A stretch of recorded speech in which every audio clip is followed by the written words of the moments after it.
Christmas Eve to the majority of my viewers who are American. It's a Christmas day here at the moment. I'm recording this video first thing in the morning because I know any moment now my neighbors are gonna be popping off with parties and loud music and whatever else.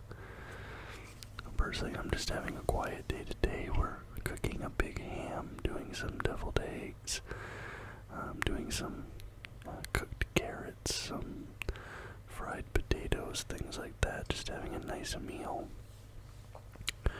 Relaxing, watching some movies, trying to not go out into public because everybody on the roads is crazy at the moment. We were down in Penrith doing some Christmas Eve stuff with my fiance's family, and it was just absolutely swarming with people, but did some pretty cool stuff. Did 2 escape rooms. One was a competitive escape room, and my team won by 4 minutes. And then we did this like VR zombie killing thing. You had to like escape a facility that was like swarming with zombies, and my team got the best time. We beat it. We were better by 30 seconds compared to the second best team, so that was pretty fun. But anyway, guys, enough about that. We're gonna get into the week in review. First, though, like it seems much has been the case this year, the most entertaining NFL news is happening off the field. There was this report that came out by the New York Times talking about how Brick Johnson, the teenage son of the Jets owner, has been like heavily involved in personnel decisions. He made sort of a big scene in the locker room at one point. I think it was CeeDee Lamb that they were hoping to trade for, but he told his dad, like, we shouldn't trade for him because his Madden rating isn't very good. Just an absolute ridiculous circumstance. But nevertheless, let's get into this week's games. And this Broncos-Chargers game had something happen in it that, first of all, I didn't even know it could happen. And I don't even really know. So it was a fair catch, free kick for a field goal, which happened at the end of the first half. Apparently one of these has not been done since like 1973 or something like that. But from what I understand the rule to be is on a punt or a kickoff, or it would have to be a punt, not a kickoff, but on the punt you signal for the fair catch, and the kicker is allowed to attempt a field goal from that spot, but without the defense like trying to get to them, and they converted there. It was a very, very interesting, like I watched it a couple times trying to understand exactly how that worked out. I think I got it right, how it works, but I'm not 100% sure. Anyways, I picked the Broncos to win this game. They did not win this game. The Chargers win this game 34-27 in SoFi Stadium. Bo Nix has 29 completions on 40 attempts, 263 yards, 2 touchdowns, 0 interceptions. Justin Herbert, 23 for 31, 284 yards, 2 touchdowns, 1 interception. Let's jump actually a little bit to Eagles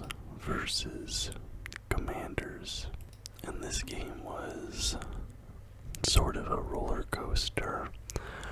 I was talking about how coming into this matchup, the Lions, the Vikings, and the Eagles were all trying to lock up that one spot. All sort of in that competition there to make sure they are the ones who get the bye week coming out of the NFC.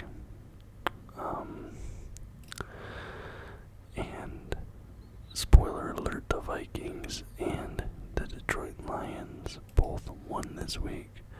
But even though I expected and predicted the Eagles to win, they did not. They lose on a last-minute great pass from Jaden Daniels to Crowder in the end zone with like 4 seconds left on the clock. Commanders win it there, but the big news coming out of this game, Jalen Hurts goes down early with a concussion. He does a designed quarterback run. He was like in the first quarter. Bobby Wagner hits him pretty hard. He goes down. I think he stayed in the game a little bit longer than that, but then it was kind of clear that something wasn't right. He goes out with a concussion. It's unclear at this point. There hasn't been any reporting on how long he'll be out. Obviously, earlier this year, Tua Tagovailoa missed a handful of weeks after his concussion, but he has a history of concussions, so obviously that's a little bit more different. I don't believe Jalen Hurts does have a history of concussions, but Kenny Pickett came in and finished this game off. But even with Kenny Pickett being in, the Eagles still almost won it. Like I said, it was a last-minute touchdown that won this for the Commanders. 36-33. Kenny Pickett went 14 for 24, 143 yards, 1 touchdown, 1 pick. Jaden Daniels had himself a game, 24 for 39, 258 yards, 5 touchdowns, 2 interceptions. I actually want to see, with the rise of Bo Nix,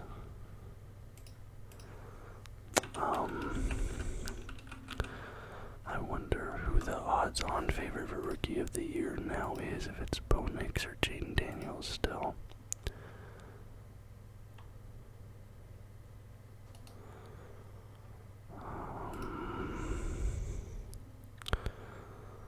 Well, it's still Jaden Daniels, but Bo Nix isn't even second place. Let's see. Yeah. Jaden Daniels is a minus 20,000 to win. And second place is Brock Bowers at plus 2,200. And Bo Nix is plus 5,000. Okay, but so for a majority of this season has been Daniels' award to lose, even though Bo Nix was hot on his heels the last couple weeks. Just 2 weeks ago, Daniels was at minus 275 and Nix was at plus 180. So, for context, Daniels is now minus 20,000. 2 weeks ago, he was at minus 275. Right now, Bo Nix is at plus 5,000. 2 weeks ago, he was plus 180. However, this past weekend, Daniels pretty much put the race to bed when he completed 24 of 39 passes for 258 yards and 5 touchdowns in a 36-33 comeback win over the Eagles. They're saying it's the best win for any rookie quarterback this season. So that's sort of why. So he has seemingly, according to Vegas, locked up that award. I'll tell you what, though, we are not off to a great start at the moment.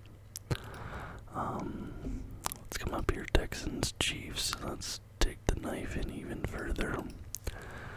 I thought the Texans were going to win this because I assumed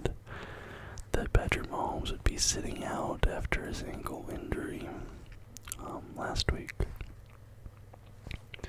Not only did Patrick Mahomes play in this game, but not only did Patrick Mahomes play in this game, this dude opened up the scoring with a 15-yard rushing touchdown. So I'm going to assume that ankle is feeling just fine at the moment.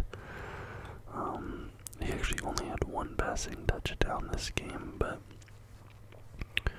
was still enough for the Chiefs to win it 27-19 over the Houston Texans. C.J. Stroud, 23 completions on 39 attempts, 244 yards, 2 touchdowns, 2 picks. Patrick Mahomes, 28 completions on 41 attempts, 260 yards, 1 touchdown, 0 picks. Okay, can we finally get a W on the board? Steelers Ravens. I put up a stat saying that, like, I forget what the exact wording was, but Lamar Jackson was winless against the Steelers in his career. I didn't beat him in the last 4 or something like that, and basically I was like, is the streak going to continue, or like, is it now overdue for the Ravens to get the win here? And I said it's probably overdue for the Ravens to get the win. And finally I get a W here. The Baltimore Ravens win this one 34-17. Both teams 10-5 now. So keep an eye on that for the winner of the AFC North, the Steelers and the Ravens. Now tied. The Steelers have lost back-to-back games. But Pickens will be back next week, so that'll be interesting. That might change things a little bit for them, we'll see. Russell Wilson has 22 completions on 33 attempts, 217 yards, 2 touchdowns, and a pick. Lamar Jackson has 15 completions on 23 attempts. He has 207 yards, 3 touchdowns, 1 interception.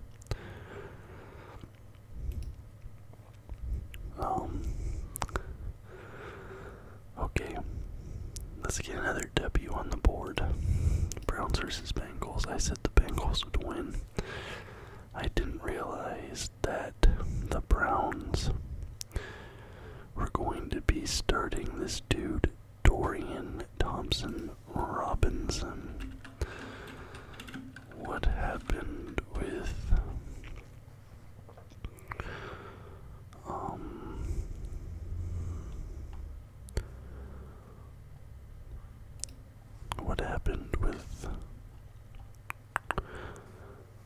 I can't think of his name at the moment. Jameis Winston. Did he get hurt, or is he just bad?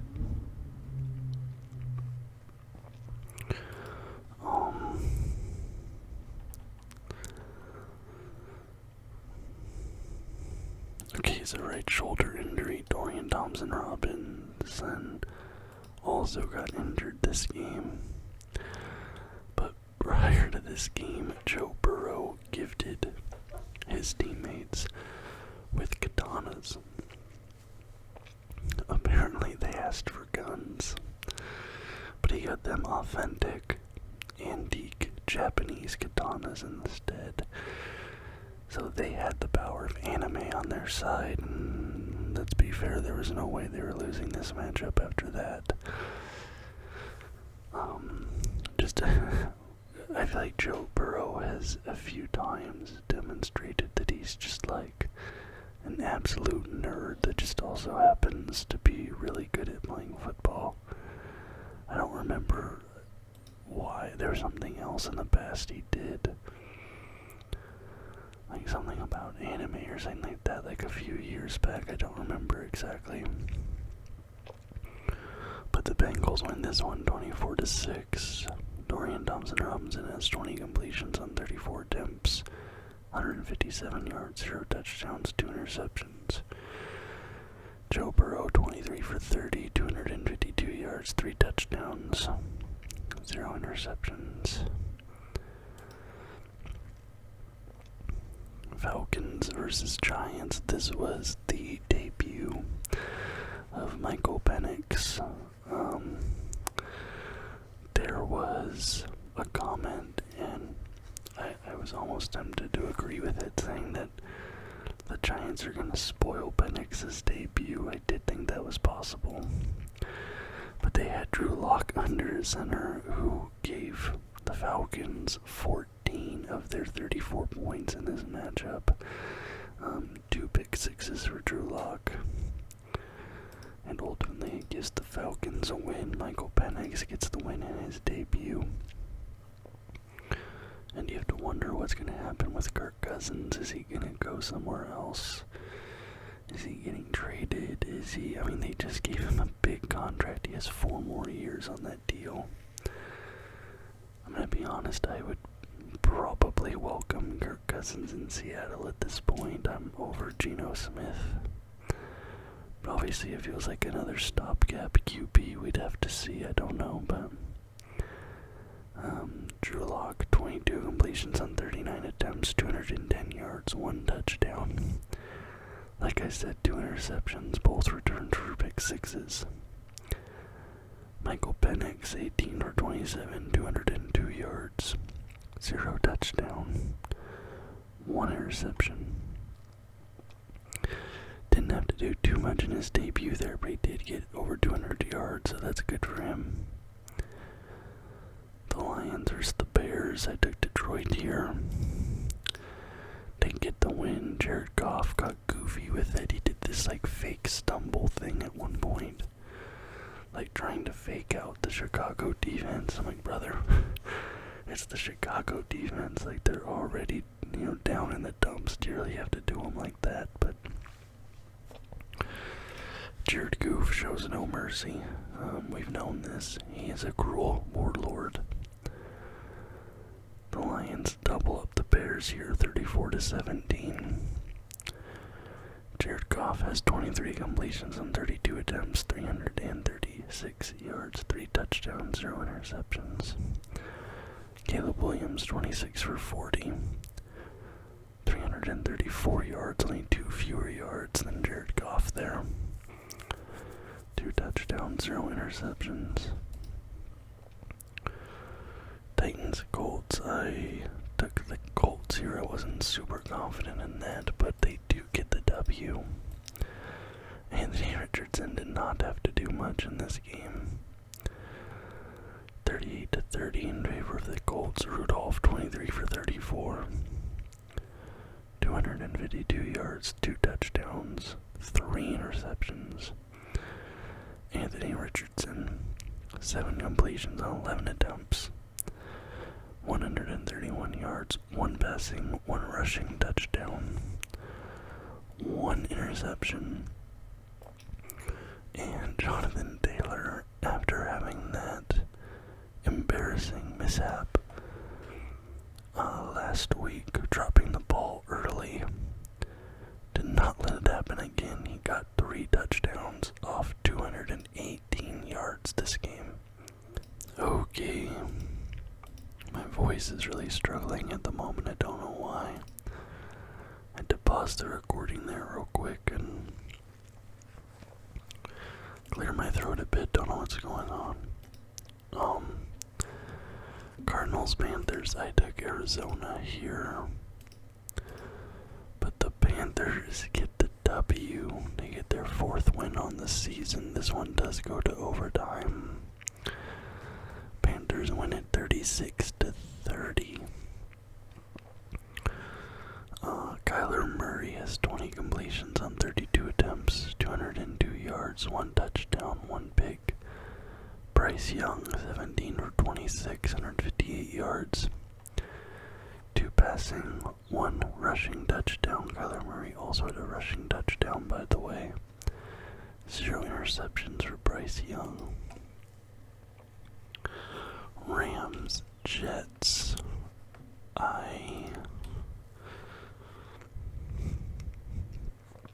The Jets were either already mathematically eliminated last week. Yeah, I think it was last week, not this week. So I think that's okay.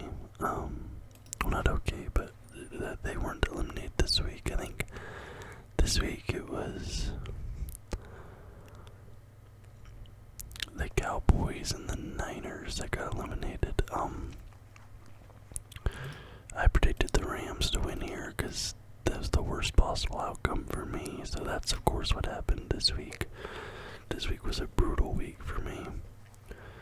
Seahawks lose, Rams win. I think it's basically impossible for Seattle to make the playoffs at this point, but we'll get there when we get there. The Rams win this one by 10, 19-9. Matthew Stafford, 14 for 19, 110 yards, 1 touchdown, 1 pick. Aaron Rodgers, 28 for 42, 256 yards, 1 touchdown, 0 picks.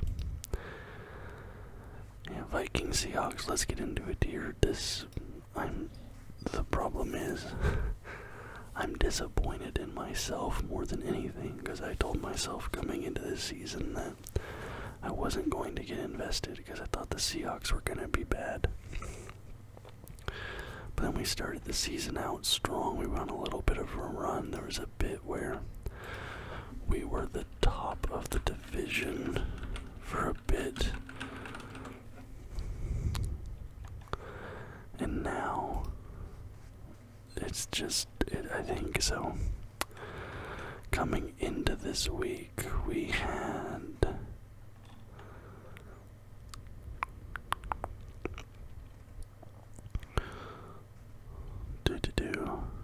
okay. Seattle and Tampa are the only NFC teams outside of the top 7 still alive for the playoff spot. Los Angeles holds a tiebreaker over Seattle's also 1-game lead in the NFC West for the time being. With the Seahawks and Rams still scheduled to face off in Week 18, the division could be set up for a dramatic finish. Seattle now trails Washington by 2 games with a number 7 seed. Its chances of claiming a wild card spot are gone. Even if Seattle wins out and the Commanders lose out, Washington would own the tiebreaker due to a better record in conference play. Seattle's only remaining path to postseason is winning the NFC West.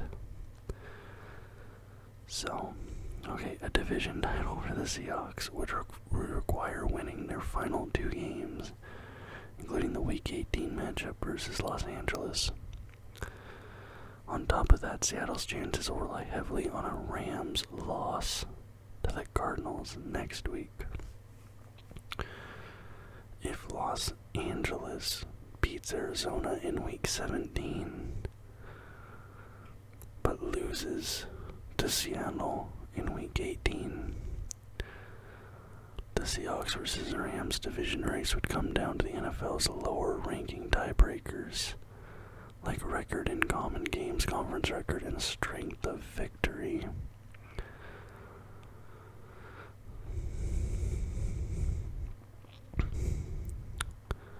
So,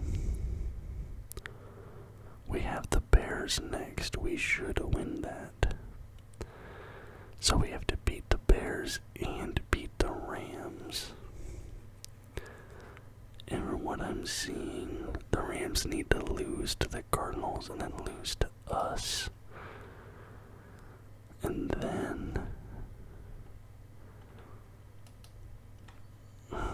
okay, it's confusing. So we have an 11% chance to make the playoffs at the moment.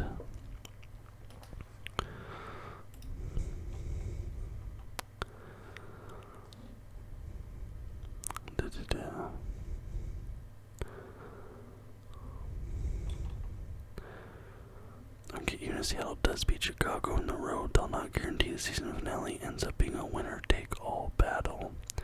If Los Angeles beats Arizona, they'll improve to 4-1, meaning the worst they can finish for this season is with a 4-2 record. Okay.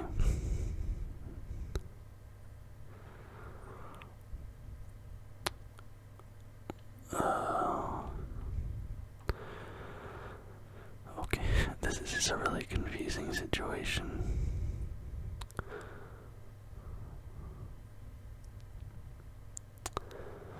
Okay, so this is what happens. Okay, along with being equal with that tiebreaker and splitting their head-to-head series, the Seahawks and Rams would both have identical 4-4 records against similar opponents and the same conference record, making strength of victory the next tiebreaker to determine who would win the division. Seattle will need teams that it beat earlier in the season to win games this weekend to keep them in the title race and close the gap. Okay, so the Seahawks will need 4 wins from the Packers, Jets, Lions, Falcons, Broncos, or Dolphins out of the 6 games this weekend to stay in the hunt. If both they and the Rams win in Week 17, the most simple pathway to the division title in a home playoff game is if the Seahawks and Rams both lose this weekend, at which point the winner of their Week 18 rematch would be the NFC West winner no matter what else happens around the league. Okay, so if the Rams win, we need Packers, Jets, Lions, Falcons, Broncos, or Dolphins to win 4 of those teams. Or if they lose and we lose, next week determines the winner. I know this is all totally off, like what I'm actually talking about right now, but as I was saying earlier, like getting involved with this team, I told myself I wouldn't do it. They gave me hope, and now I feel like a sucker for caring. And I've already told myself, like, if they don't make the playoffs this season, I'm not watching any Seahawks games next year. Like, I'm not gonna let myself get emotionally invested, especially if we still have Geno in at QB. Back to this game, though. I said the Vikings would win it. They did, 27-24. Sam Darnold has 22 completions on 35 attempts, 246 yards, 3 touchdowns, 0 picks. Geno Smith, 31 for 43, 314 yards, 3 touchdowns, 2 picks. But but a little silver lining is that Jackson Smith-Njigba is now in the top 5 league-wide for receiving yards after this game. Patriots-Bills, I took the Bills to win it. They win it by 3. They really hit the under there. They were favored by 14.5 points. 24-21 in their favor. Drake May, 22 completions on 36 attempts, 261 yards, 2 touchdowns, and an interception. Josh Allen, 16 for 29, 154 yards, a touchdown, and an interception.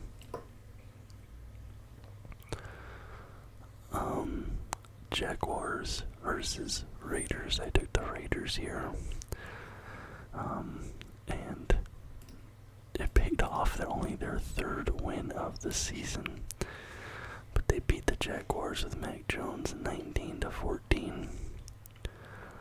Mac Jones, 25 completions on 39 attempts, 247 yards, a touchdown, no interceptions. Aiden O'Connell, 24 for 38, 257 yards, 0 touchdowns, 0 interceptions. Niners, Dolphins, I took Miami. Miami blew them out by 12, even though San Francisco was the favorite in this matchup. 29-17 in favor of Miami. Brock Purdy goes 26 for 40, 313 yards, 2 touchdowns, and an interception. Tua Tagovailoa, 22 for 34, 215 yards, a touchdown. No interceptions. Buccaneers versus Dallas. The Cowboys do get the W. Actually, I thought they'd get the L. That's my bad there. But even though they get the win, still get eliminated from the playoff hunt.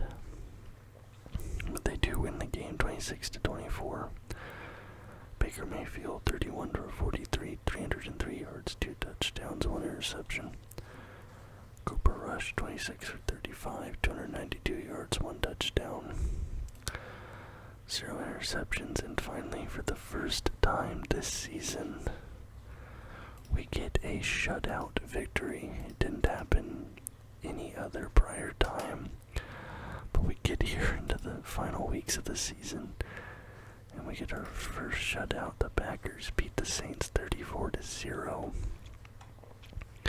Spencer Rattler 15 for 30, 153 yards, no touchdowns, 1 interception.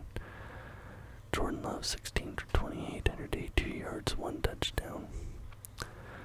0 interceptions, and that is the week. So a little bit up and down. But let's see how I did out of 16 games. I got 11 correct for 69, which I think is exactly what I got last week.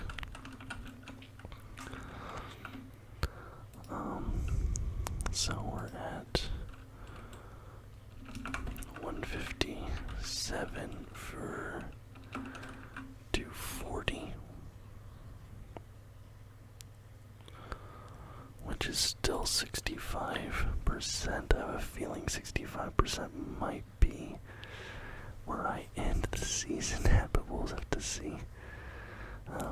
Anyway, guys, thank you so very much for watching. I do hope you enjoyed the video. If you did, please leave a thumbs up and subscribe to the channel for more content just like this almost every single day. Until next time, guys.